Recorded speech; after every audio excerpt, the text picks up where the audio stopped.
जब दूरबीन की खोज भी नहीं हुई थी, तब गैलीलियो, जो एक महान खगोल वैज्ञानिक और गणितज्ञ थे, वो दिन में सभी ग्रहों की गति और उनकी स्थिति को जमीन पर चित्रित करते रहते थे और अनगिनत कल्पनाओं में खोए रहते थे। 1609 में उन्हें एक ऐसे दूरबीन का पता चला जिसका आविष्कार हॉलैंड में हुआ था। इस दूरबीन की सहायता से दूर दराज के ग्रहों को देखकर उनकी गति का अध्ययन किया जा सकता था। जब गैलीलियो ने इसके बारे में सुना तो उनके दिन और रात की नींद उड़ गई। वो हर वक्त उस दूरबीन के बारे में सोचते रहते थे कि काश ऐसी दूरबीन मेरे पास भी होता, लेकिन उसे हॉलैंड से मंगवाना कोई छोटी बात नहीं थी।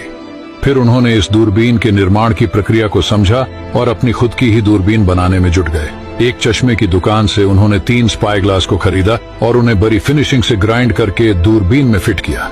आखिरकार उन्होंने हॉलैंड में बनी दूरबीन से भी एडवांस 20 गुना पावरफुल दूरबीन बना ली।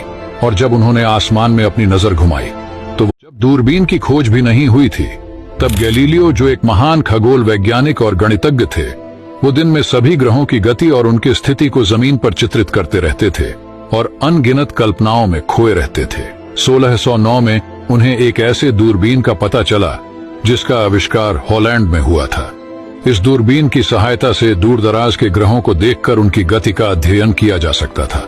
जब गैलीलियो ने इसके बारे में सुना तो उनके दिन और रात की नींद उड़ गई। वो हर वक्त उस दूरबीन के बारे में सोचते रहते थे कि काश ऐसी दूरबीन मेरे पास भी होता, लेकिन उसे हॉलैंड से मंगवाना कोई छोटी बात नहीं थी।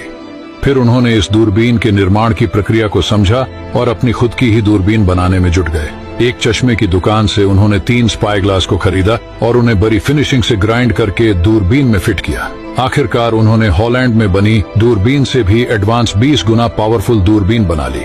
और जब उन्होंने आसमान में अपनी नजर घुमाई